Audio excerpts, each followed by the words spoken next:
Ara tindrem una... Si podeu passar la següent diapositiva, sisplau. Ara començarem amb la primera taula rodona de la jornada. Aquesta taula rodona porta com a títol Produir, consumir i cuidar. I és que és com la gran conversa del dia, no? Perquè en aquesta taula es reuniran 3 visions complementàries i absolutament imprescindibles. Escoltarem a l'Adriana Quena Corredor del col·lectiu Eixarculant, que ens parlarà de la importància de recuperar la nostra biodiversitat cultivada i com les varietats locals, que són part fonamental del nostre patrimoni i de la nostra resiliència. Escoltarem també en David Coll Batllori, president de PIMEC. PIMEC sabeu que és l'organització que representa els interessos de les petites i mitjanes empreses del sector agroalimentari català. Ell ens aportarà la perspectiva empresarial i econòmica, que ens donarà una mica la clau per entendre com fer viables els nostres projectes en un mercat, com sabem, cada vegada més competitiu. I escoltarem també la Laura Garabulós Espunya, directora financera de La Fageda, que ens mostrarà un exemple conegut i admirat per totes, i ens evidenciarà com pot ser un projecte alhora econòmicament exitós, a la vegada que socialment integrador i profundament arrelat al territori, en aquest cas a la Garrotxa, a Olot és on està La Fageda. Si voleu pujar cap aquí els convidats, els tenim aquí davant, Laura, David i Adriana, i voleu anar seient? Ara tenim l'Adriana, aquí, perfecte. Gràcies, un aplaudiment per ells i elles.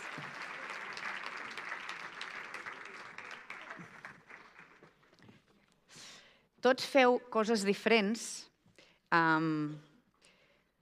No sé si totes les persones que esteu aquí coneixen, per exemple, i m'aturo un moment amb tu, Adriana, que entenc que sí, però coneixeu totes el col·lectiu Eixarculant?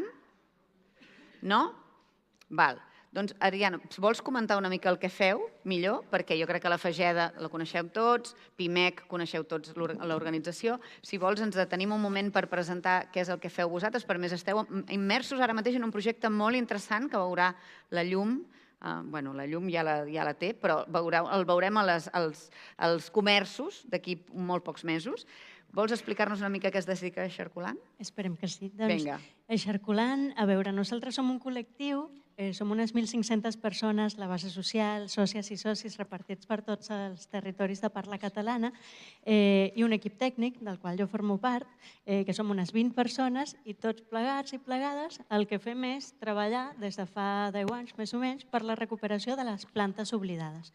Les plantes oblidades ens referim a les plantes silvestres comestibles, aquelles males herbes comestibles, i a les varietats agrícoles tradicionals, aquestes varietats d'abans que han perdut lloc en els mercats globalitzats i en l'agricultura convencional, però que tenen molt de valor.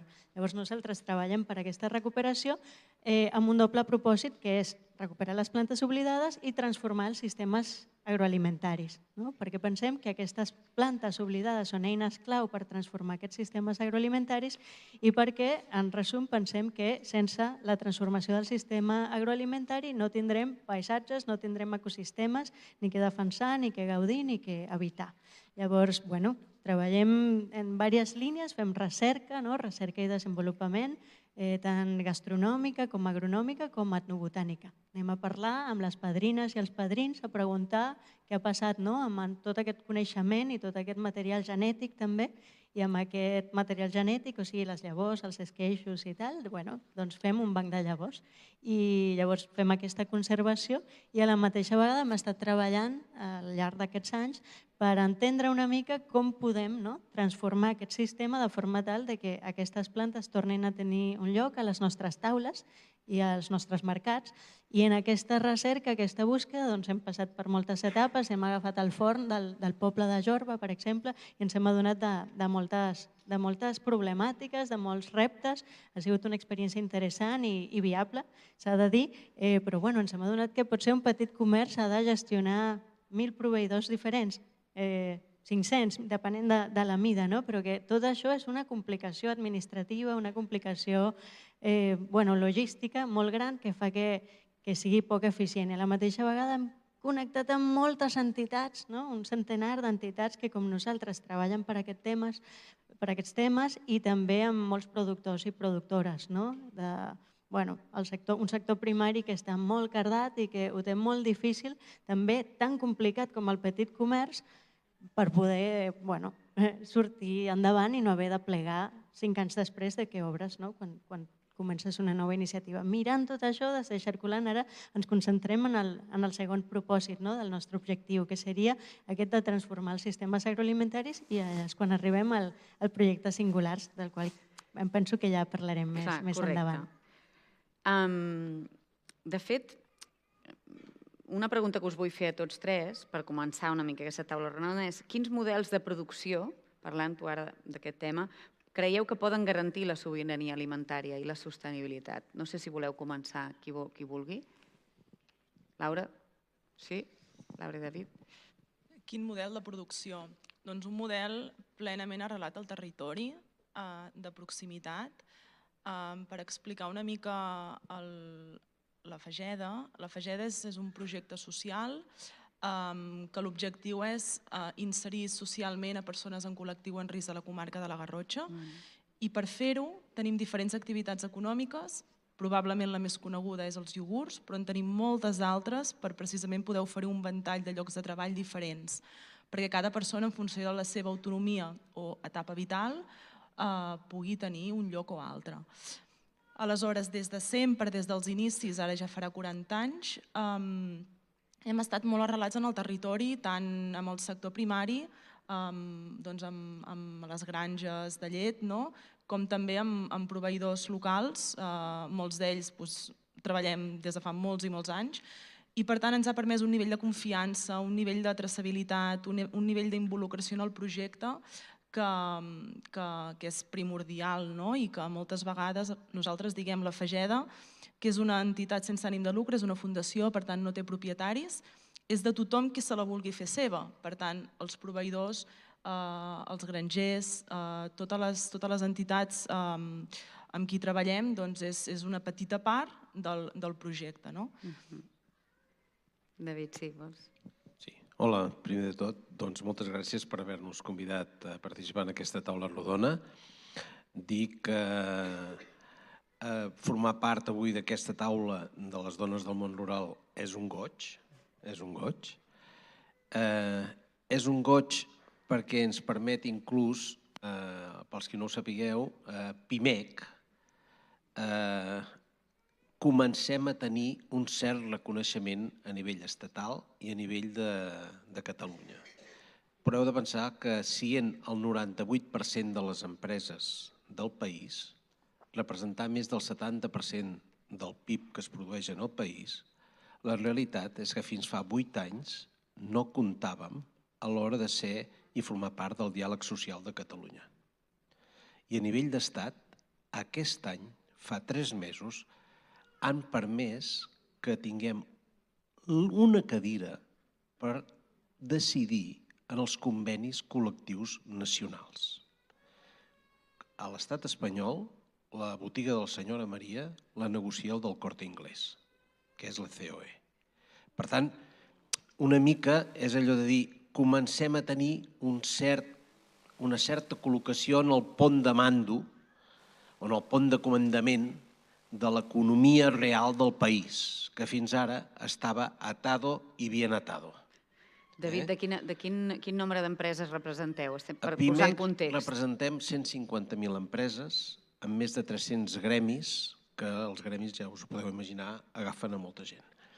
I, per tant, el fet aquest de tenir un cert reconeixement és allò que jo crec que avui, aquí, i vosaltres ja fa una mica de temps, però en realitat a la dona del món rural no se l'ha reconeguda mai, però mai, com el que ha estat la que realment ha fet prevaldre que hi hagi les explotacions que avui encara continuen.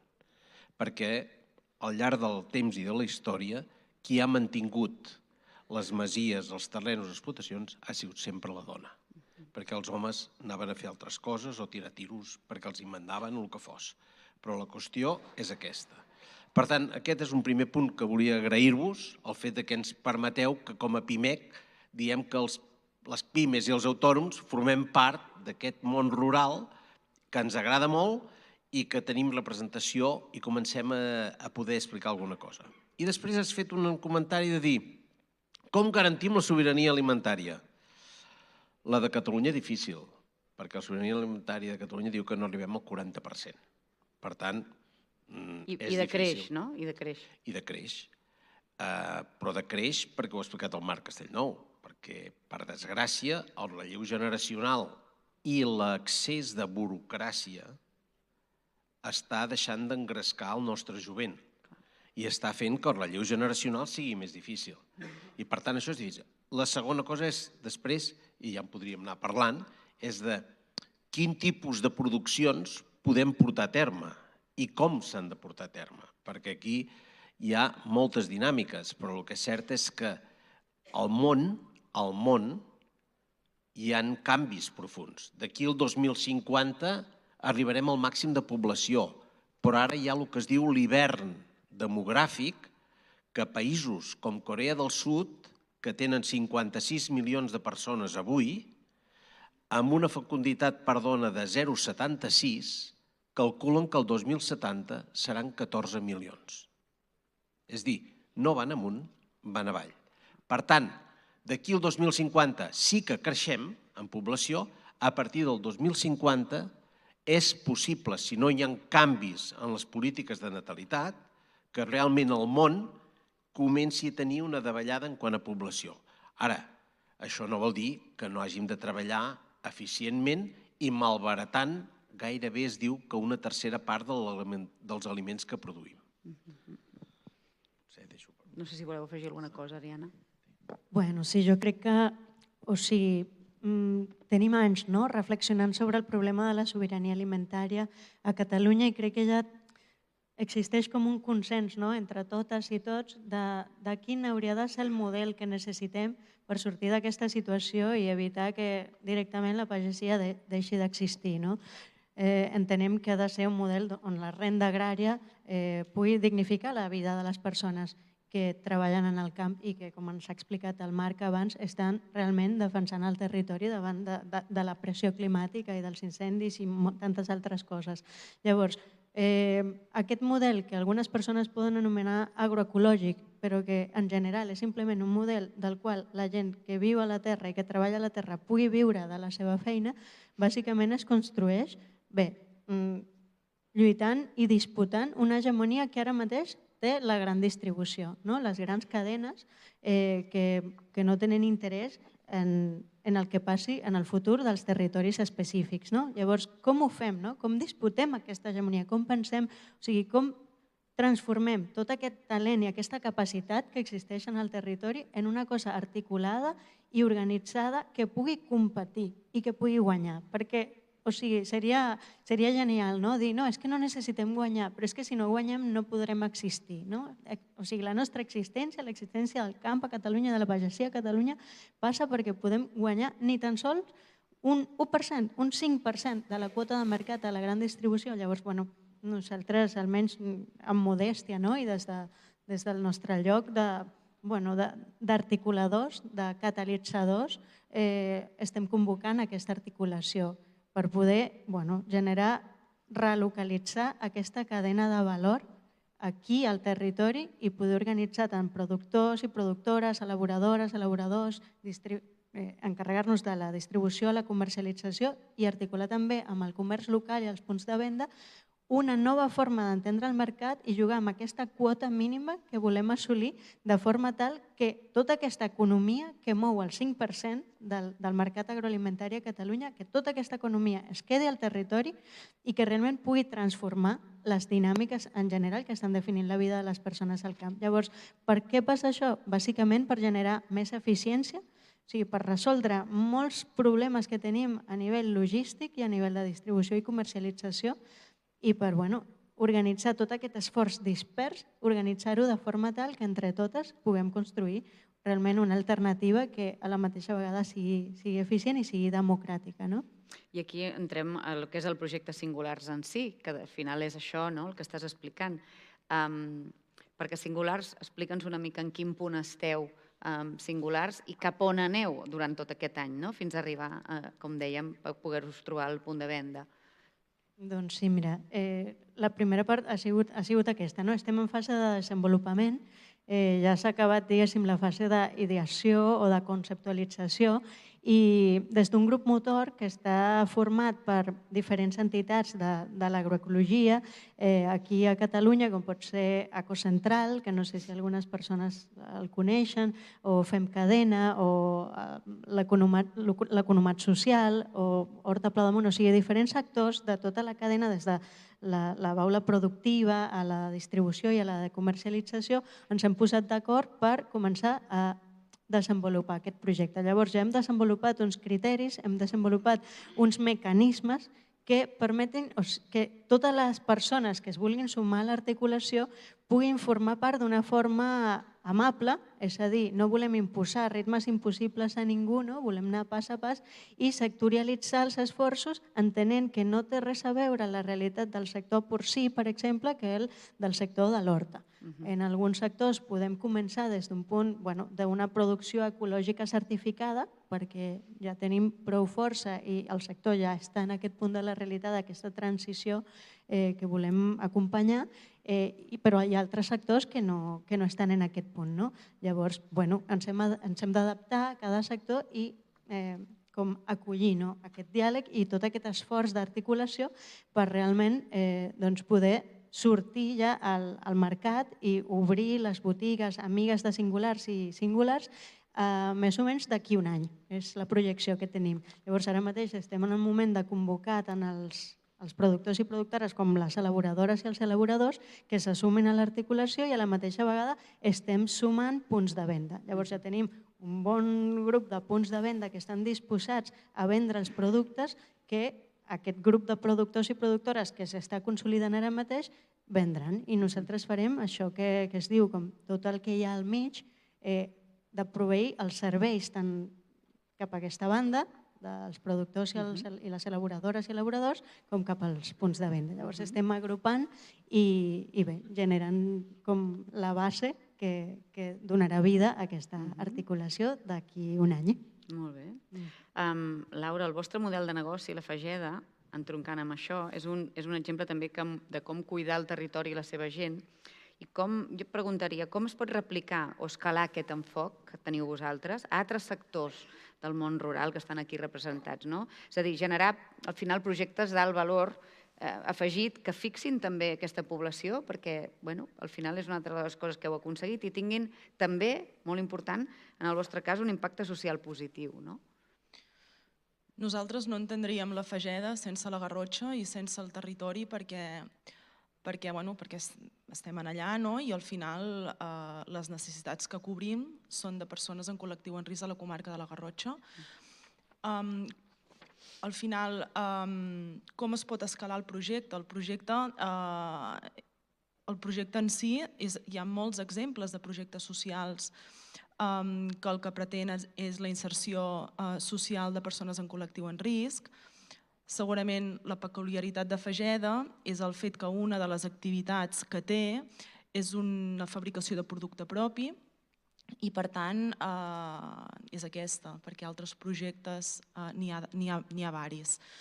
Aleshores, sempre hem set ferms defensors que el producte s'ha de vendre perquè és bo, perquè és de qualitat.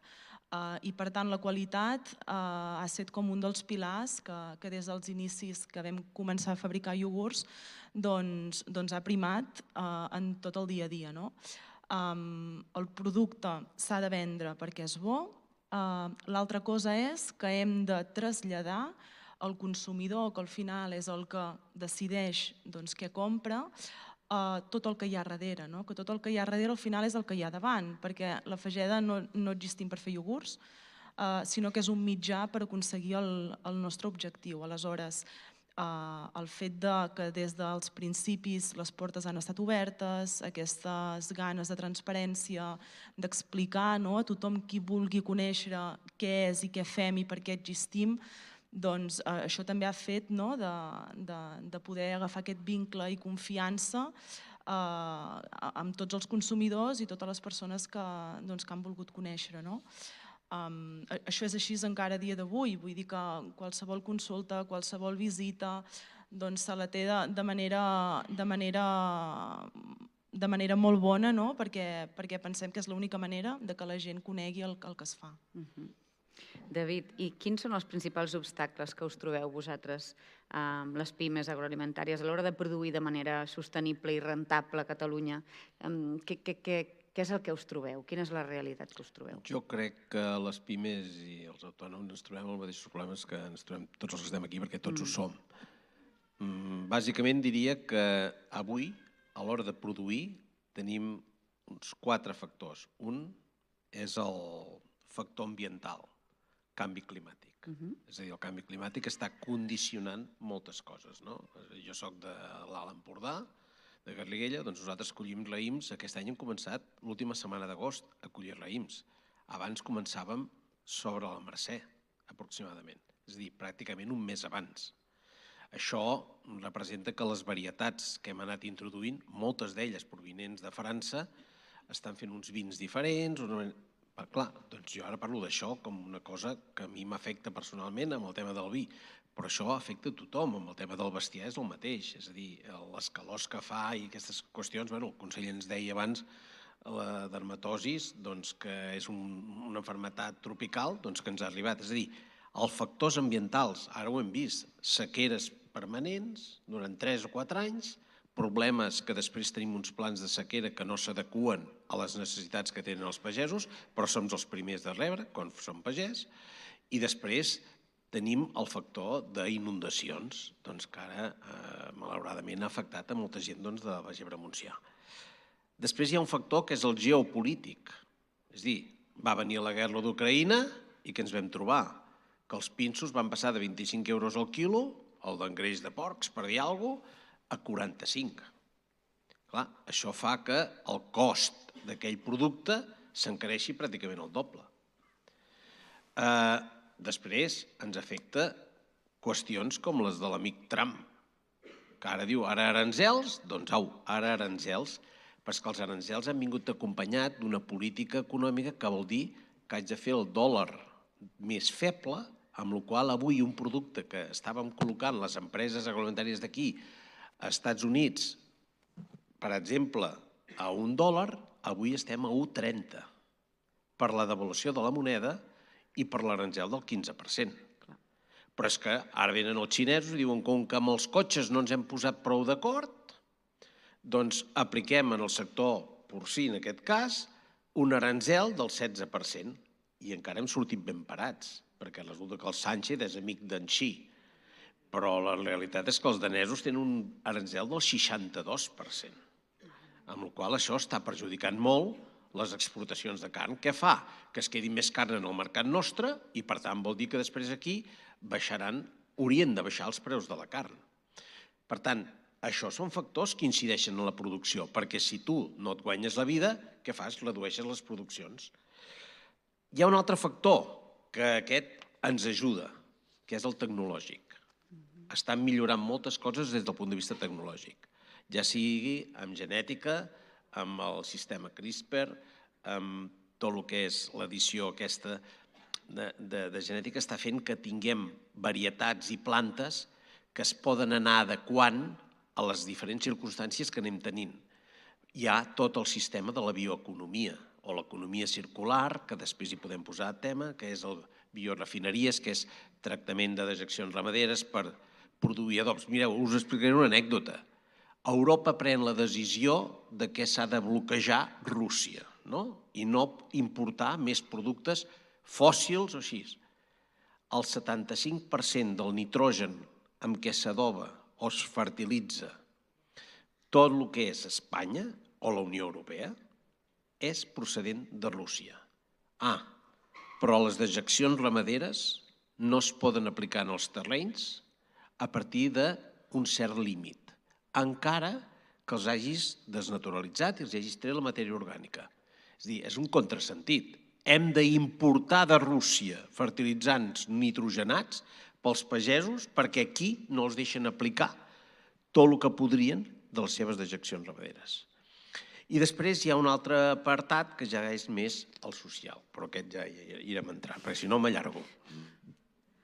Voleu afegir alguna cosa a això que deia ell? Si no, Adriana, sí que et preguntaria, clar, vosaltres estàs parlant que arribareu a les botigues, aquestes 100 i pico botigues que necessiteu per engegar el projecte, però després hi ha el consumidor, no? On compra aquest consumidor? Quina és la decisió de compra que fa? Llavors, em preocupa una mica pensar com podem educar-lo, aquest consumidor, perquè realment valori i prioritzi aquest patrimoni gastronòmic que vosaltres esteu recuperant. Què fem en aquest sentit? Doncs mira, podem tenir moltes hipòtesis. És a dir, transformar els hàbits de consum és un procés llarg i complex. El que podem fer és observar com es comporta aquest consumidor i aquesta consumidora, i la realitat ara mateix és que triga menys de 2 segons en escollir què s'emporta a casa davant del lineal. Llavors, en aquests 2 segons són els segons que tenim ara mateix en la realitat actual per incidir en aquesta decisió de compra. La gent no té temps per fer el tour de buscar productes per 4 o 5 botigues diferents, apuntar-se al grup de consum, a gestionar... És a dir, la gent ja va una mica al límit de la seva capacitat temporal, de gestionar la vida quotidiana. Llavors, crec que, almenys des de Singulars, la nostra proposta és posar-nos d'acord entre nosaltres per facilitar i fer fàcil, accessible i còmode aquest consum d'un altre tipus de producte que no ha de venir a buscar a l'última botiga, de l'últim racó, a l'últim lineal, no, sinó que estigui a l'abast, que pugui anar a 4 botigues diferents de la seva ciutat o del seu barri i trobar productes de proximitat, sans, de qualitat, molt alta qualitat, i que tinguin històries que puguin ser reconegudes i amb les quals les persones consumidores es puguin identificar. Llavors, la nostra aposta ara mateix és defensar la qualitat que ja sabem que hi ha al territori, facilitar que arribi a les botigues d'una forma senzilla, sense complicar-li massa la vida tampoc al petit comerç, i comunicar aquests productes d'una forma clara, amb una marca comuna, que és una altra cosa del projecte que, si voleu, podem explorar després, però que la comunicació sigui prou clara perquè la persona en aquests 2 segons que té per escollir territori, d'una forma senzilla. Com ho heu fet vosaltres, Laura, per aconseguir que aquest consumidor no només compri un iogurt, sinó que compri també i doni suport a un projecte que va molt més enllà de l'alimentació, com en el vostre cas, de la Fageda, que connectin amb aquest valor de cuidar les persones. Com ho heu fet vosaltres? Picant molta pedra al llarg dels anys, perquè si fem mirada enrere no ha estat fàcil. Moltes vegades el nostre fundador diu que si en el moment en el que ell va començar el projecte hagués fet un pla de negoci que es fa ara, no li haguessin recomanat tirar-ho endavant. Aleshores, per nosaltres és imprescindible la qualitat, com deia, la qualitat del producte. El consumidor ha de triar perquè el producte és bo i perquè paga un preu just. És a dir, pensem que el consumidor, si hi ha uns preus gaire alts, per molt d'impacte que tingui el projecte, serà una barrera pel consumidor. Per tant, ha de ser un preu just i amb una bona qualitat de producte, i ja si pot conèixer el projecte, doncs és una altra manera d'acabar de vincular el consumidor. Com ho reflexeu a l'envàs?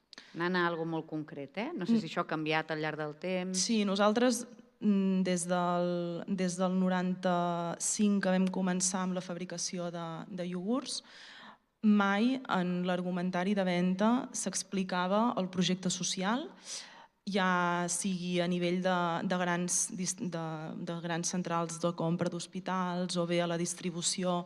El producte s'havia de valdre per si sol i, per tant, havia de ser bo, de qualitat i a un preu correcte.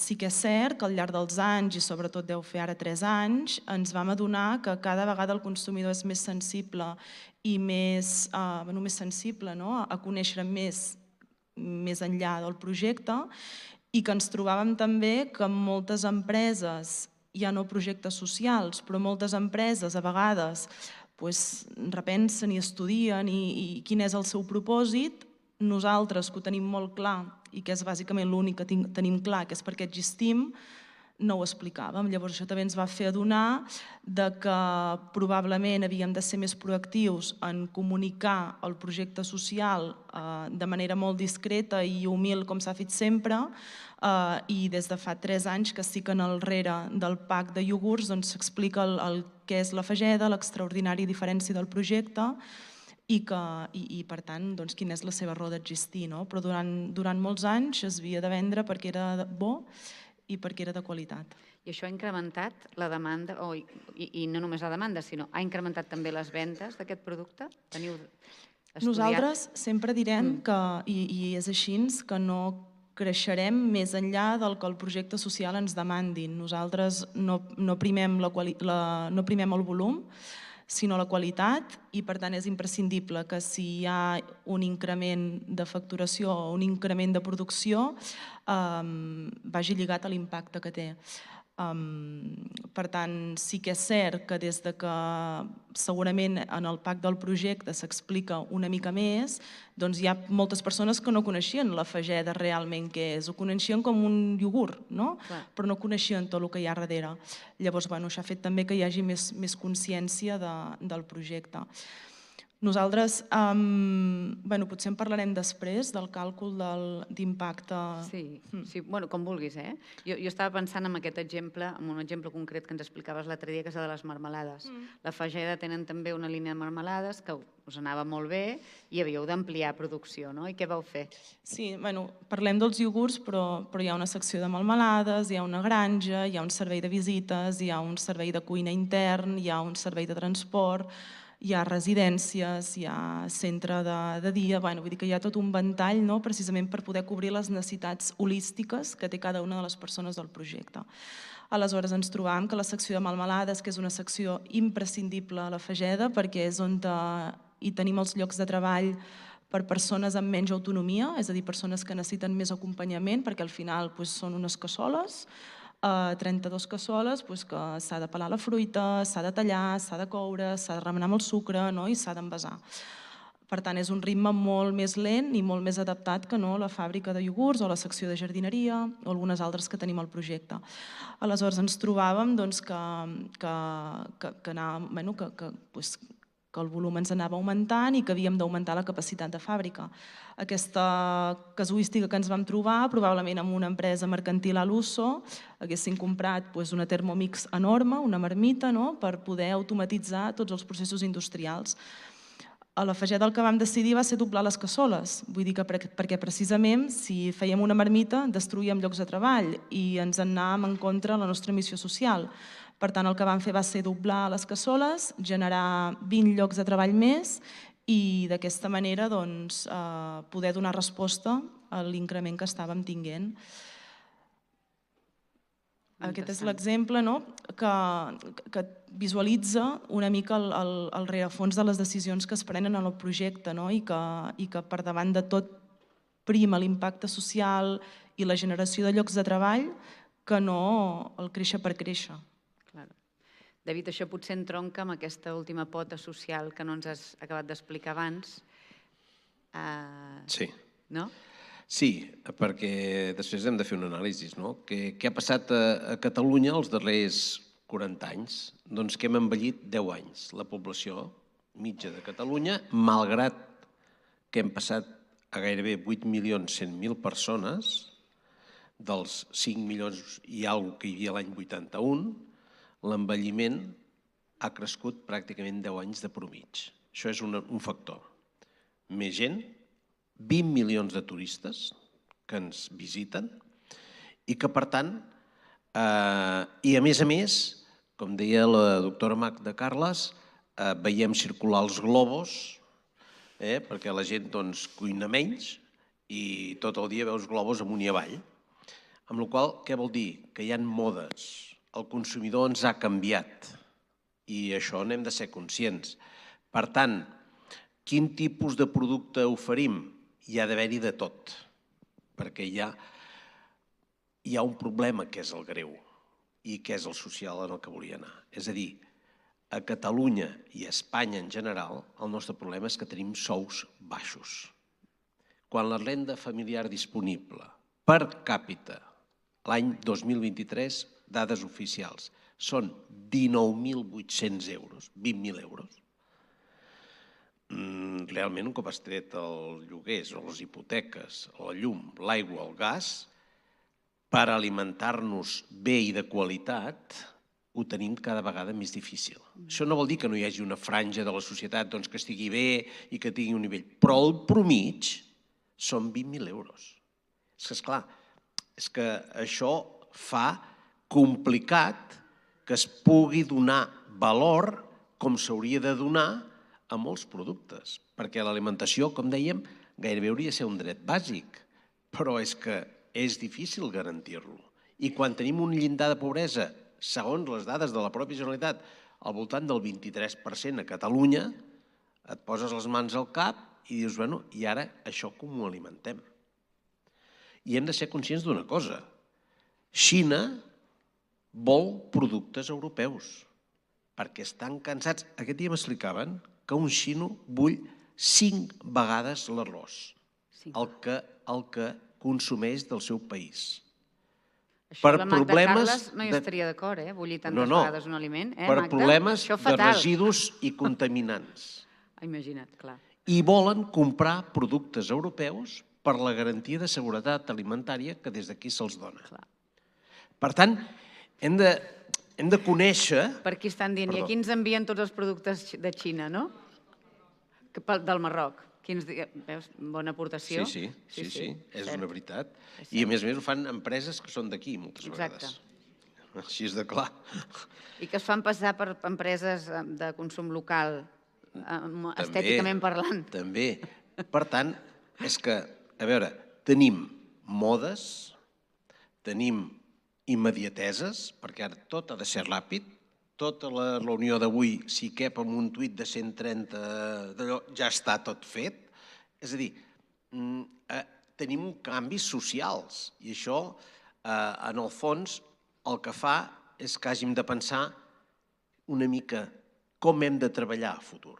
Doncs hem de treballar com ho hem fet sempre. No hem de canviar gaires coses, adaptant-nos als nous temps, però amb talent, amb professionalització, siguent competitius, sabent que hem de ser... A veure, el que havíem fet tota la vida a les nostres cases de pagès es reaprofitava tot. Ara en diuen economia circular, bioeconomia i no sé quantes paraules més, però al final és reaprofitar, no és res més que això. I la veritat és que jo haig de dir que jo he gaudit escoltant el Marc Castellnou, perquè és una persona de l'administració, de les poques, no sé si hi ha algú de l'administració ara, però amb sentit comú i que parla com ha de parlar, tocant de peus a terra. Perquè la realitat és que moltes vegades sents missatges que, quan comentàvem i parlàvem una mica de com faríem la taula rodona, tu has dit, i què li demanaries a l'administració? Que tan sols compleixi el 50% del que ens promet. Això és l'altra pregunta que et volia fer. Tan sols això ja n'hi hauria prou. Que ara us escolten i que teniu un lloc a la taula de decisió, què els hi demaneu a l'administració? Recursos. Recursos. I sentit comú. Jo vaig a moltes reunions on els dic com és possible que un país, Espanya i Catalunya, que tenim les autopistes col·lapsades, encara no hagin pensat en com traiem tota la carn i tots els productes agrícoles i ramaders que tenim de Lleida i Tarragona per via fèrria. No. Camions a les autopistes, inseguretat, no és sostenible perquè és cremar gasoll a punta pala, col·lapsades que després per accidents, inseguretat, tu els sents i tots parlen d'ecologisme, de sostenibilitat, i després dius, però si no preneu cap mesura que des del punt de vista d'infraestructures ajudi a que realment es puguin complir amb aquests tipus de paràmetres que s'estan fent. Recursos que hi són, les vies fèrries estan, hi són. Hi són, s'han de doblar, s'han de fer estacions intermodals, necessitem un aeroport que també funcioni. Ja ho sabem que hi haurà allà una mica d'aigua que no... Escolta'm, doncs la canviem de lloc o fem alguna altra cosa, però el que no pot ser, o potenciem el de Girona o el de Lleida, jo no ho sé. Però per això hi ha tècnics que ho han de solucionar. El que passa és que masses vegades ens domina el discurs polític i el del políticament correcte ens ha fet un mal terrible, perquè no s'han dit moltes veritats en molts casos. Llavors, què hem d'apostar per fer qualitat? Nosaltres hem de fer qualitat, perquè som un país petit, molt limitat, amb espais que no ens permeten grans produccions, i això és el que ven, perquè a Catalunya tenim dues agricultures. Una de competitiva, que li hem de donar perquè treballi i vagi a tope, i per això ja se'ls fan regadius i se'ls farà el que convingui i se'ls ha de donar, però n'hi ha una, que és el que deia el Marc Castellnou, que és la necessària, que és que tenim territoris a muntanya o en el pla, amb molta sequera, amb molta problemàtica, i en aquests se'ls ha d'ajudar amb el que calgui, perquè posar-hi un funcionari té un cost 10 vegades superior. M'ha agradat molt que hagi dit 19.000 euros l'hectàrea. Carai! Tan sols amb 1.000 euros l'hectàrea, molts pagesos d'aquests llocs d'agricultura necessària farien que els seus fills s'hi poguessin quedar, s'engresquessin i realment es fes gestió forestal i tot. Podem fer-li la pregunta al públic. Seria així? No? Amb 1.000 euros creieu que... Una miqueta més. De 19.000... No ens barallarem. 2.000 o 3.000. Si n'hi havia fins a 19.000, imagina't. Hi ha nivell. El que passa que no sé si són, Guim ens ho dirà, 19.000 per hectàrea cremada o 19.000 per hectàrea real de tot el territori. Diríeu que deu ser per la cremada, no? Cremada. Clar, depèn del que cremi. Clar. Però bueno, deixem-ho amb que entre 1.000 i 3.000 ja ens conformaríem. Qualitat, com deies tu, i competitivitat, perquè la realitat dels sous és la que és. És a dir, podem somiar, podem fer productes excel·lents, podem... que aquesta cadena de valor generar-la, està clar que aquí tenim el potencial, però després el consumidor amb el que estalvia és amb el menjar, i aquesta és també una realitat, ho deia la Magda en la seva ponència, amb la qual aquesta és la nostra realitat avui, que la podem canviar, i penso que vosaltres esteu aquí per fer-ho, en realitat ho esteu fent, però queda camí per recórrer fins que canviï, amb la qual la realitat avui és aquesta. Avui és aquesta. Avui és aquesta. No sabria què més afegir-t'hi. Vull dir, hem de pensar que tens pocs calés, s'està envellint la població, però no tens infraestructures. És a dir, encara a pagès, els que estem aquí, molts dies no tens l'internet. No tens l'internet. Ens poden anar posant intel·ligència artificial, que la farem servir i ja la fem servir. Ens poden posar tantes coses com vulguem, però si al final no tens cobertura de mòbil, no pots trucar des del mòbil, encara a molts llocs has de tenir el telèfon per a la línia fixa a molts pobles perquè la del mòbil no t'entra la trucada, dius, vaja, doncs molt bé, no? Fantàstic, però és que primer hem de tenir un país que sigui competitiu a tots els nivells i no tenim els condicionants. Com es poden aconseguir, o David, com assessoreu a les empreses que representeu, les pimes, com es pot aconseguir que el consum de productes de proximitat sigui més competitiu realment? Davant de les grans cadenes que comentàvem, com es pot fer més competitiu? Jo crec que en projectes com el que està explicant l'Adriana. Aquests són els projectes, és a dir, nosaltres necessitem que el producte de proximitat sigui vist com a tal, sigui vist com un producte que en realitat és el més sostenible, és el que compleix amb totes les garanties de seguretat alimentària, és el que ajuda que el país, doncs, en realitat, faci que els recursos que hi destini a l'hora de comprar-ho es quedin en el propi país. És a dir, allò que sempre s'ha dit, no?, a l'hora d'anar a comprar, com deia ella, són 2 segons, però si decideixes per un producte d'aquí o un de fora, el d'aquí deixa el recurs aquí, el de fora se'ns en va. Per tant, això per mi és una de les coses primordials, i l'altra és el fet que nosaltres a nivell general hem de pensar que qualsevol innovació que anem fent, i les coses que fan elles, per exemple des de Xarculant, és una innovació, perquè a més estan redescobrint noves varietats o varietats antigues recuperades, que els estan recuperant. Això és innovar a dintre del nostre país. Llavors, tota innovació genera un emprenedor, genera una nova empresa, perquè és una opció que tens a vendre alguna cosa diferent i que realment sigui interessant per a les persones. Per tant, innovació, coneixement científic, bona governança, perquè això ho necessitem sempre, i sobretot un compromís col·lectiu. És a dir, tots plegats ens hem de comprometre a fer-nos forts entre nosaltres i fer de taca d'oli perquè la societat d'aquest país ens entengui. Laura Lafageda ha demostrat que aquest model de producció amb un fort component social és econòmicament viable. Ens ho explicaves com ho heu fet, per exemple, amb les marmelades, no? Des de la teva perspectiva financera, com a directora financera, quines són les claus per equilibrar aquesta rentabilitat amb la missió social i la qualitat del producte? Com ho planteges? No perdent de vista el perquè del projecte.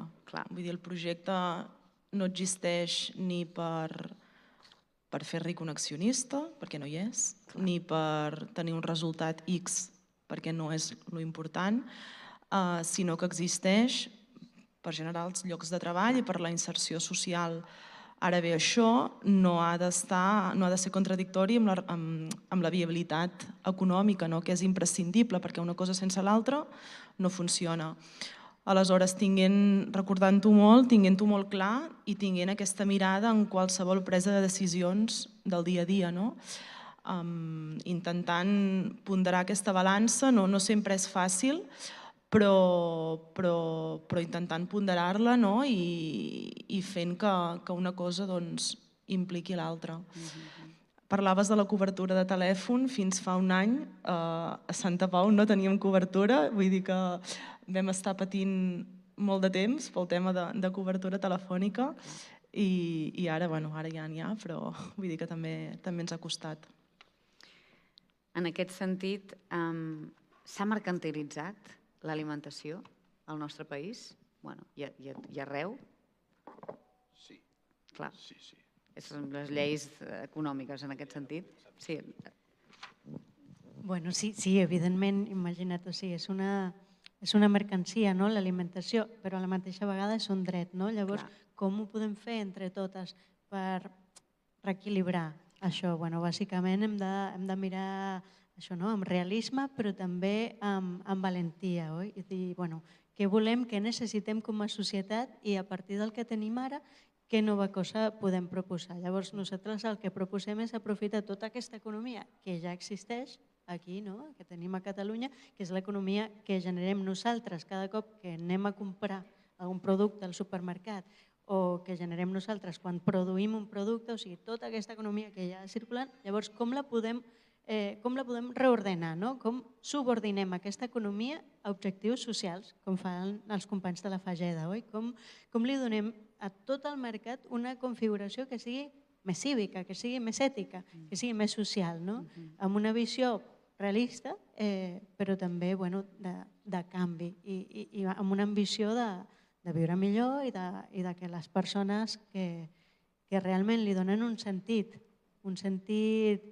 de futur, un sentit de sostenibilitat, un sentit sa al seu producte, doncs es puguin guanyar la vida millor que les grans superfícies i els productes que venen de no sabem on, no? És això. Jo crec que tots compartim aquesta idea, aquest desig i que tenim la capacitat de coordinar aquesta voluntat per transformar les coses. Només ens hem de posar i a través de l'exercici de singulars ens adonem que realment és possible i que realment hi ha moltes ganes de coordinar-se i moltes ganes de posar els esforços en comú i organitzar el dia a dia per poder generar aquest altre tipus de mercat i aquesta altra economia que estigui escoltant les necessitats de la societat i no viceversa, no que la societat hem d'estar allà esperant a veure l'economia que ens depara al futur. L'economia és una eina social. També això és el que desitgem i el que podem construir entre totes. Volies afegir alguna cosa més? No. Jo, Laura, en aquest sentit et volia demanar, i ho introduïes fa un moment, quin és l'impacte real a nivell de dades que teniu, de com ha anat evolucionant el vostre projecte en quant a impacte social, en quant a totes les persones que ajudeu en aquesta inserció laboral, l'oportunitat laboral que els doneu, l'oportunitat de donar-los una vida, una professió, un aprenentatge? Aquesta és una pregunta que durant molt de temps ens hem fet, perquè realment l'impacte de la Fageda és aquest. No és el que diu la compta de resultats tradicional, efectes de nivell d'ingressos, nivell de ventes. I per tant sentíem o teníem la inquietud de dir, ostres, com podem mesurar l'impacte que genera el projecte més enllà de la comptabilitat tradicional? Aleshores vam conèixer la metodologia de valor social integrat, que no sé si la coneixeu. És una metodologia que ve del País Basc, de la Universitat de Deusto, i que allà moltes entitats socials ja fa molts anys que estan aplicant. Llavors, aquesta metodologia l'hem estat calculant aquest any. El que hem fet és identificar en primer lloc els diferents grups d'interès que el projecte genera algun impacte, doncs persones treballadores de col·lectius vulnerables, famílies d'aquests treballadors, administració pública, proveïdors, comunitat local, tots els diferents agents, grups d'interès, i per cada un d'ells preguntar-nos quin valor, quin impacte li estem aportant. Doncs, per exemple, a les famílies. Doncs probablement una família que tingui un germà, per posar un exemple, amb una malaltia mental, pel fet que Fageda existeixi i que aquesta persona pugui estar-hi treballant, doncs la família probablement té més temps lliure, que no tindria si hagués d'atendre aquest familiar a casa seva. Probablement, com que el familiar ja està atès, doncs la família pot treballar, pot tenir uns ingressos, i per tant hem intentat quantificar per cada un dels grups d'interès l'impacte que generava el projecte. I llavors, a través d'uns indicadors que estan estandarditzats d'aquesta metodologia, posar-hi valor, posar-hi euros. I al final ens n'hem adonat que el 2024 el valor social integrat del projecte ha estat de 65 milions d'euros, quan si tu mires la comptabilitat tradicional veus uns ingressos de 30 milions d'euros i un benefici de 800.000. Però per tant te n'adones que el perquè del projecte va molt més enllà del que reflexa la compta de resultats. I ens pensem que ens dona eines de poder explicar millor què és l'economia social i solidària, què fan projectes com els de la Fageda, que moltes vegades l'important no és tant els iogurts, tot i que és el més conegut, sinó és dedicar temps a les persones, atendre-les de manera correcta, a cobrir les seves necessitats de manera holística i, per tant, poder transformar-les, poder aconseguir aquesta transformació de cada una d'elles. Jo tinc una curiositat, i és aquestes persones segueixen molts anys a l'empresa o després van canviant i també s'integren? Com és la vida laboral en aquest sentit? Depèn, perquè precisament cada persona és diferent, però sí que n'hi ha moltes persones que estan a la Fageda tota la vida, però que al llarg del seu recorregut vital o professional participen de diferents activitats. Potser estan 2 anys a làctics, estan 2 anys a jardineria, perquè pel que sigui tenen una evolució, que hi ha llocs de treballs millors en cada moment, tracte amb animals, o bé a fora a l'exterior fent jardineria, o bé necessiten una metòdica més concreta i per tant una fàbrica segurament és depèn del cas. Però també tenim persones que estan a la Fageda el temps formatiu, per entendre, és a dir, que la Fageda és un entorn de treball protegit, és un centre especial de treball i per tant, quan aquestes persones estan amb autonomia i preparades per fer el salt a l'empresa ordinària, doncs ho fan i els acompanyem i estem acompanyar-los el reste de la seva vida a que precisament puguin viure i treballar en un entorn al màxim d'ordinari. No per tothom això és el que els hi va bé, sinó que intentem que cada persona tingui el seu itinerari diferent. I això, però tant si fan el salt a l'empresa ordinària com si es queden, intentem acompanyar-los al llarg del seu recorregut vital. Quantes persones actualment treballen a la Fageda? Si parlem de treballar és un número, si parlem de persones totals que formen part, estem parlant de més de 600 persones. Aquí hi ha tant treballadors, sigui de col·lectiu en risc o no, hi ha persones que estan a servei de dia, centre ocupacional, hi ha persones que estan a residència, vull dir, hi ha persones que estan a l'escola, que ara hem tirat endavant una escola de noves oportunitats per joves que el sistema educatiu exclou, perquè hi ha tots el sistema educatiu té uns mínims i uns quadrats, no tothom hi entra i per tant tots els joves que queden fora i que per tant el dia a dia estan al carrer o no estan enlloc, intentar que recuperin la il·lusió i intentar que recuperin el vincle i puguin retornar a la llarga al sistema educatiu ordinari. Llavors, estem parlant de més de 600 persones. I llavors això es representa en valor quants anys fa que està la Fageda operant? 40 anys. 40 anys. Fem els números ràpid, no? De tota la quantitat de persones que heu format i que heu acompanyat en tots aquests anys. Què més us agradaria afegir, David? Fora de micros parlàvem de moltes coses amb tu quan preparàvem aquesta xerrada i una de les coses també era, tu parlaves de desmuntar modes, parlaves de moltes coses que clar, que no sé si vols compartir ara mateix, però en aquest, perquè m'hi feia pensar l'Adriana, en aquest realment mirar el que tenim i estar una mica més atents a l'entorn, no? A l'entorn que tenim, perquè a vegades aquest sistema agroalimentari no va de la mà del sistema de distribució i del que interessa que es consumeixi, no?, en aquest sentit.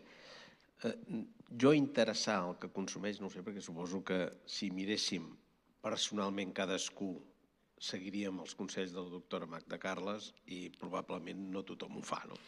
I era interessant, tu hi eres quan aquí observàvem, perquè quanta carn vermella, no? És molt interessant. Des d'una explotació aquest dubte, no? Perquè es diuen moltes coses. El que sí que en realitat et sobta moltes vegades és que ara estem amb allò de les noves proteïnes o dels plant-based.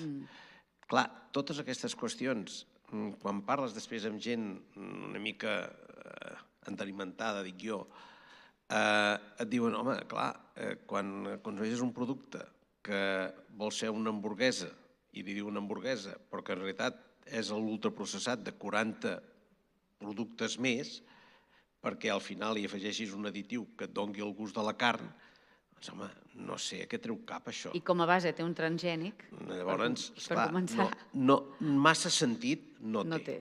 Llavors, les modes tenim una sort, que passen. Que això era quan comentàvem que hi ha un famós restaurant a Nova York que era...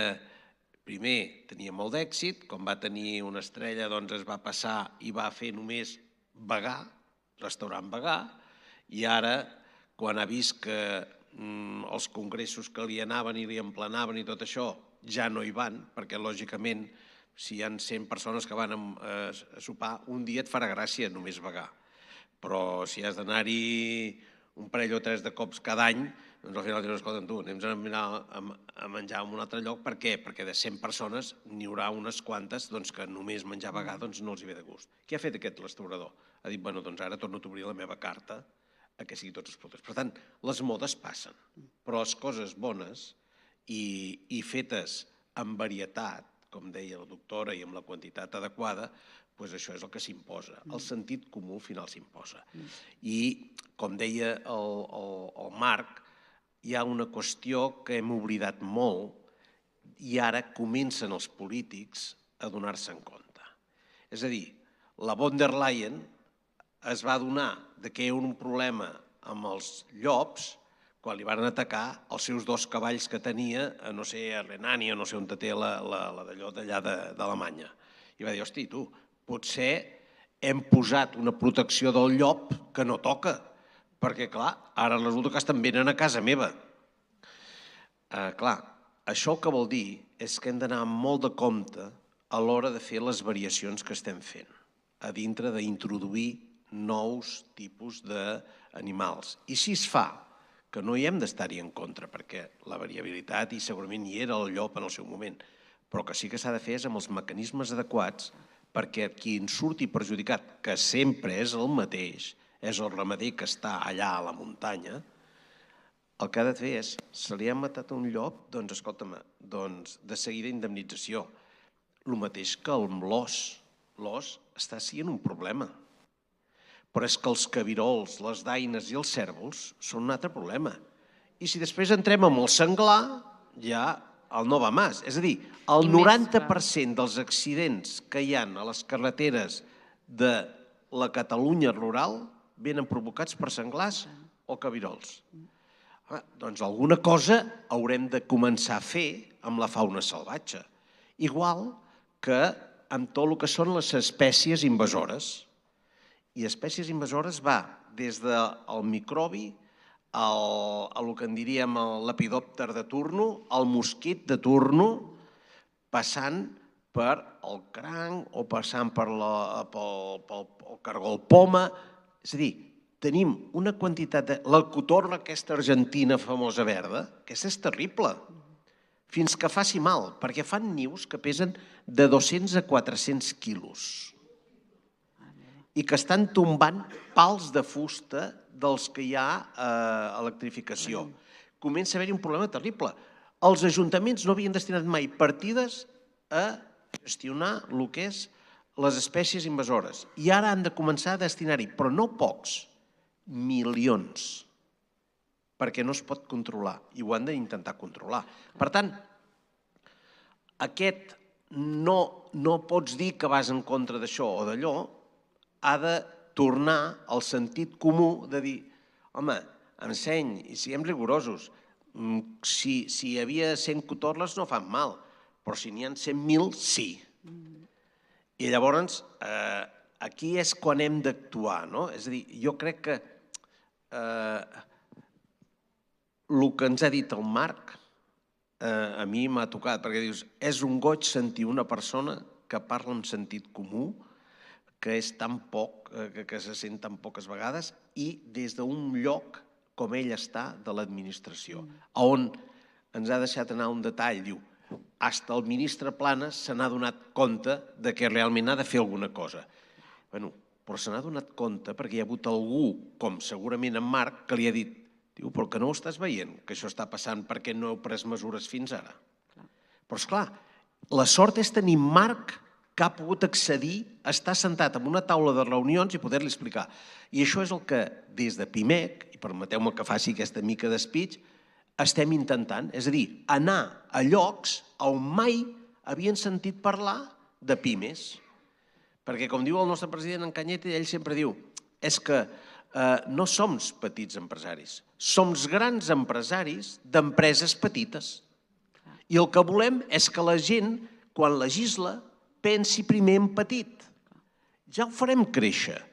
Però, home, en tot cas, pensem en el que és la major part del país. 98% som pimes i autònoms. I de petit a gran es pot adaptar, de gran a petit a vegades no. Exactament. I sobretot, la cosa que hem de donar a l'administració és desburocratitzar. Això sí que ho han de fer-ho, sí o sí. És la seva gran assignatura. Ara diu que aquí a Catalunya tenim que quan fas una norma n'has de treure una. L'altre dia em van dir, sí, però ja hi han fet excepcions. És el maricondo de les normes. Desburocratitzar, però sí, faig una... I ara, l'altre dia va venir el Núñez Feijóo allà a la PIME i va dir, doncs jo faré que per cada norma que es posi se'n treguin 3. Bueno, no ho sé, perquè és el que t'he dit, tan sols el 50% del que prometen es fes, hosti, que aniríem de bé. Total. Però molt bé. Total. Voleu afegir una cosa? Anem acabant, doncs, sí. Totalment. A efectes de burocratització, realment, per complir totes les normes, que si seguretat alimentària, que si sanitat, que si RGPD, que si compliance, que si ciberseguretat, realment hauríem de fer un edifici al costat de papers, no? Vull dir que realment simplificació simple i àgil i compromís en els pagaments, no? És l'altra cosa que penso que també a nivell d'administració, bueno, tenen camí.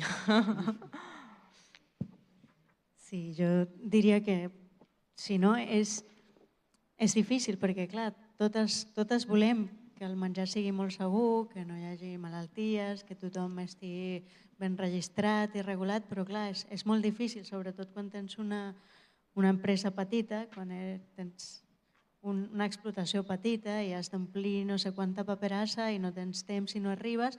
Això és part de l'estrangulament, no?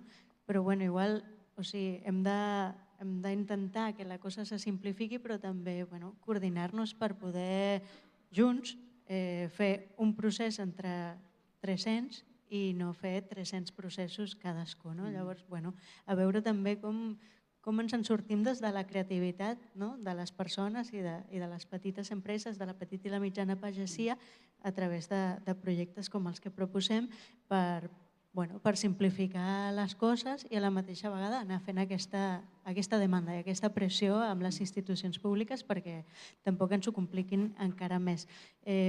Jo estic molt d'acord en que, clar, la petita empresa i la petita pagesia és una gran riquesa i el que volem és construir aquesta capa d'infraestructura que faciliti que totes aquestes petites empreses, que la petita i la mitjana pagesia pugui sortir endavant sense haver de sacrificar la vida personal al 100%. Quants ramaders, quants pastors coneixem que no tenen un dia de vacances fa no sé quants anys? Quantes persones del petit comerç han de treballar 12, 13 hores al dia per gestionar no sé quants proveïdors i poder tenir les factures al dia. Llavors, mirem com ho hem de fer, generar aquesta capa, aquesta infraestructura per simplificar els processos administratius és part de les propostes. I ens agradaria pensar que som part de la solució, que tenim el que cal per viure millor, tots plegats, per menjar amb més qualitat, amb més diversitat, per tornar a trobar un lloc per les varietats antigues, per les plantes silvestres comestibles, però sobretot per poder definir entre totes nosaltres què és el que volem menjar i amb quina qualitat i sota quins principis i a partir de quines relacions entre nosaltres, que crec que és molt important. O sigui, que hem de cuidar aquestes relacions que existeixen entre els consumidors i els productors i els punts de venda i que totes aquestes relacions són les que finalment acaben definint les nostres vides i la qualitat del nostre menjar. Llavors, aquest congrés em sembla un espai idoni per recordar que el que realment estem cuidant són aquestes relacions i que tots els esforços industrials, econòmics, d'infraestructura, són finalment per acabar tenint millors relacions entre nosaltres que siguin més justes, amb millors preus, en origen i amb millor aprofitament d'aquests salaris que comentava el David, però que finalment es tracta d'això, de millorar les nostres relacions i de saber en quin context estem jugant. Entre aquestes dues coses nosaltres ja ens sentim que són on podem i volem aportar. Doncs moltes gràcies. No sé si obrim ronda de preguntes. No sé si hi ha preguntes del públic per fer-los-hi en David, a l'Adriana o a la Laura. Alguna pregunta? Allà hi ha una mà. Ah, vinga, doncs te'l passem. Gràcies.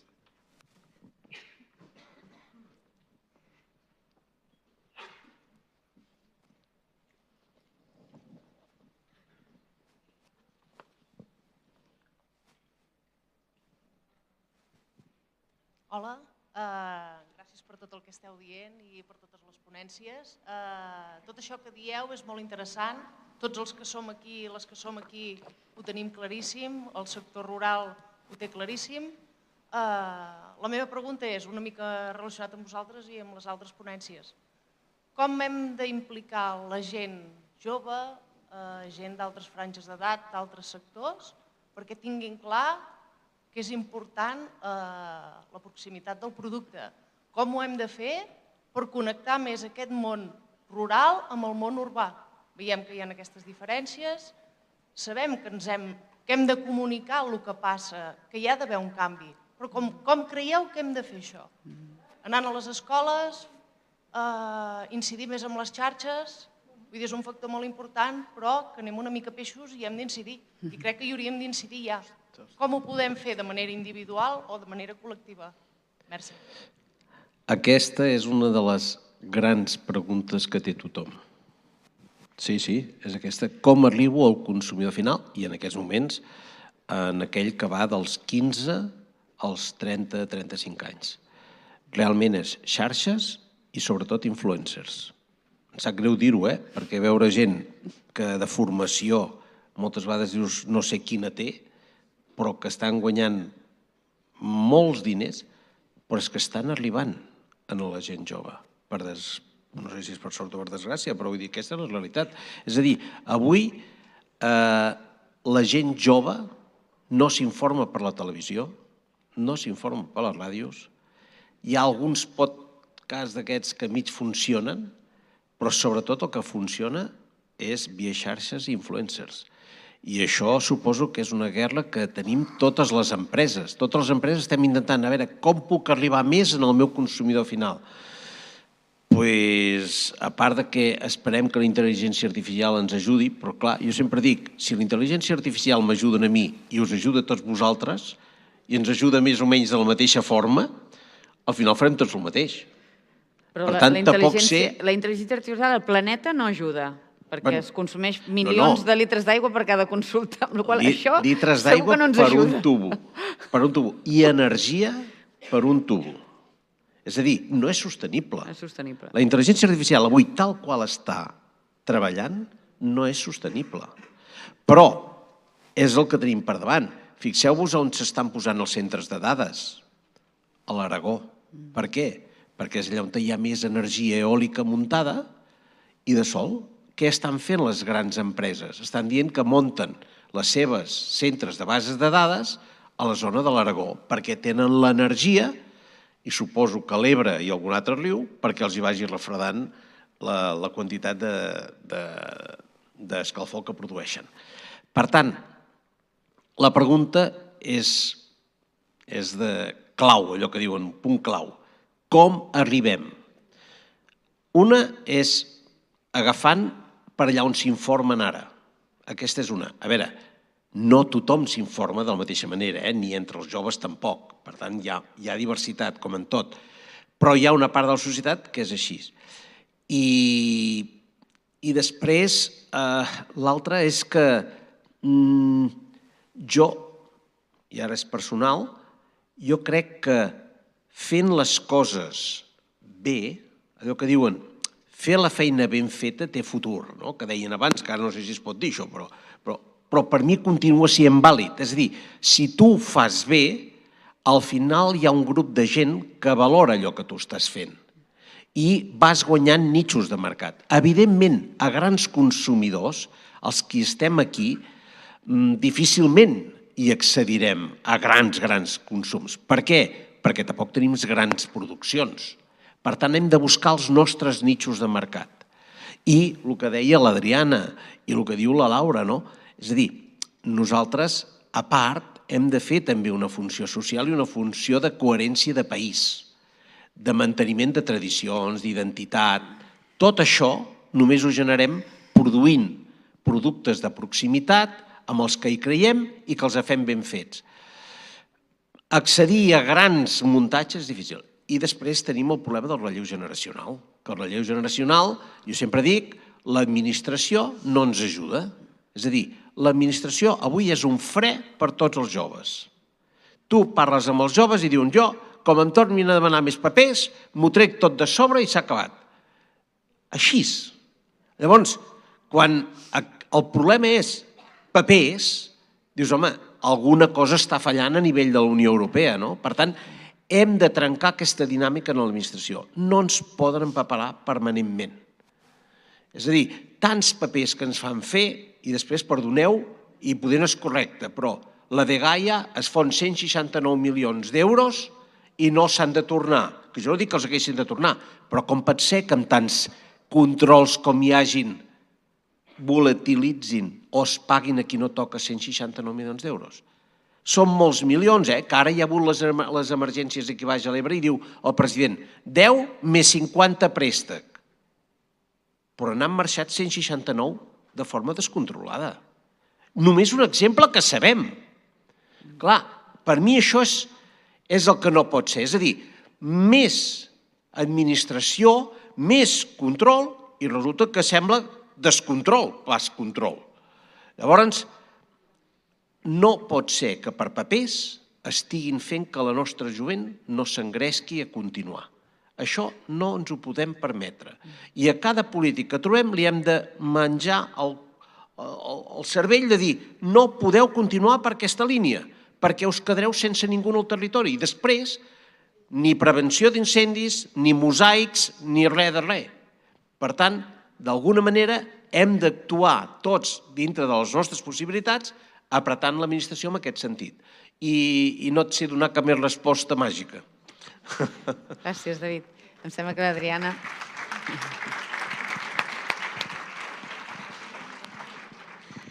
Doncs sí, responent a aquesta pregunta, o sigui, la reflexió que fem des del grup motor, de Singulars i des de Xarcolan en general, és que, bàsicament, el context és l'economia d'escala. O sigui, és aquesta velocitat, és aquesta presència d'aquestes grans marques és tan gran que, clar, deixen poc espai per les coses noves i les marques disperses que podem tenir nosaltres. Llavors, com ho fem per tenir una presència que sigui significativa en el relat i en l'imaginari d'aquests nous consumidors i consumidores, la gent jove, la gent de les ciutats, etc. Llavors hem de poder jugar en aquesta escala gran i per això nosaltres proposem aquest projecte de gran escala no perquè tinguem una estètica maximalista i que ens agraden les coses grans. No, nosaltres ben feliços que estem allà a Jorba amb el nostre banc de llavors i el nostre forn i tal, però és que per sortir endavant i per poder tenir aquesta presència doncs necessitem poder jugar en aquesta escala i per això pensem en aquest número de productors només per començar i en aquest número de punts de venda, perquè si no ens perdem en el mar de discursos i de missatges tan forts, tan estructurats d'una forma també tan tàctica, perquè s'ha de dir, si alguna cosa saben fer, aquestes cadenes de grans distribucions i tal, és comunicar-se d'una forma molt clara i tenir una presència que aclapara. Llavors, com ho fem? Necessitem generar aquesta presència i aquesta és l'experiment que volem impulsar. Que la gent, quan escolti Singulars, doncs ja sàpiga de què es tracta i així com ara mateix ja saben, ametller, bona àrea, bon preu, bé, el dia de demà puguin dir, Singulars. I dins de Singulars llavors tenim moltes marques i tenim els formatges de la Júlia i tenim els peixos del Xavi i tenim els petits productes que sols no estaven arribant però que ara sota aquest nom que comenci a sonar, que comenci a tenir una presència en aquest imaginari, puguin arribar a aquests consumidors. Aquesta, bàsicament, és una de les raons, de les motivacions clau darrere de Singulars, adonar-nos que sols no podem, però que junts, mira, sí que veiem que és possible.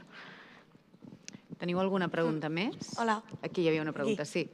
La meva pregunta és pels tres, però va una mica relacionada amb el que ha dit l'Adriana sobre combatre l'hegemonia de la gran distribució i també parlaves d'aquest percentatge del petit, el que es pugui, de la quota de mercat entre un 1 i un 5. La meva pregunta va una mica relacionada amb aquest 1 o aquest 5% és suficient perquè tota aquesta part del sector s'hi guanyi la vida dignament i en cas que no, al llarg termini, quin és arribar a la substitució de la gran distribució o hi ha una mena de model que hi hagi de convivència entre els dos i que tothom visqui bé, entre cometes. Gràcies. Sí, total. És possible, sí, és possible. I amb el 5% de la quota de mercat és possible que tots aquests productors que participen de l'articulació puguin viure dignament. O sigui, els números els hem fet no només entre els biòlegs i agrònoms que formem part de Xarcolan, sinó que hi ha molta gent implicada que se'n surt molt i molt bé i que el model està prou testejat, no? O sigui, hem tastat aquest model i la resposta clara és que sí. El model haurà de ser de convivència perquè, bé, no podem imaginar-nos assolir el 30% de la quota de mercat. Llavors, fent els estudis, ens posicionem en aquest horitzó del 5% de la quota de mercat i només amb aquesta economia que podem dir que recaptem cap al territori ja podem començar a fer un canvi important i començar a funcionar com un actor que pugui redefinir les regles del joc.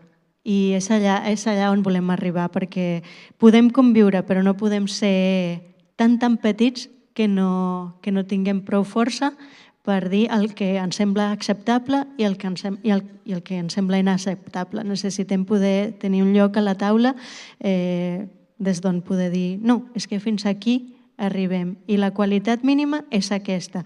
I les relacions, el mínim tracte que s'ha de tenir cap al sector de la pagesia és aquest. Això és justament el que volem construir, un lloc en aquella taula. O sigui, en això es tradueix aquesta hegemonia que podem disputar, que volem disputar i que esperem que puguem disputar. Fantàstic. Teniu alguna pregunta més? No? Doncs bé, moltes gràcies, Adriana, moltes gràcies, Laura, gràcies, David, per aquesta taula rodona tan interessant. Ara tindrem una estona per dinar, serà a baix, al restaurant de la Llotja. Ens tornarem a trobar aquí a les 3:20 per començar a les 3:30 la propera taula rodona, que es diu Cuineres i productores, altres èxits són possibles. Aquí estarem amb les cuineres Yolanda Bustos Cabecero, la Núria Bonet Aulet i les productores Anna Aragonès Menchero, Meritxell Jardí Llambric i Mireia Vidal Sapé. I aquesta taula serà moderada per en Pep Palau Pujols, el gastrònom i comunicador. Gaudiu del dinar. Ens tornem a trobar aquí a I20. Jo penso que I20 per començar, I25, i anar una mica a la tarda una mica més puntual que al matí. Disculpeu per això, pels petits retards, però crec que al final heu pogut esmorzar, amb la qual cosa no arribeu derrapant al dinar, em sembla. Per tant, ens veiem aquí d'aquí una estona. Moltes gràcies.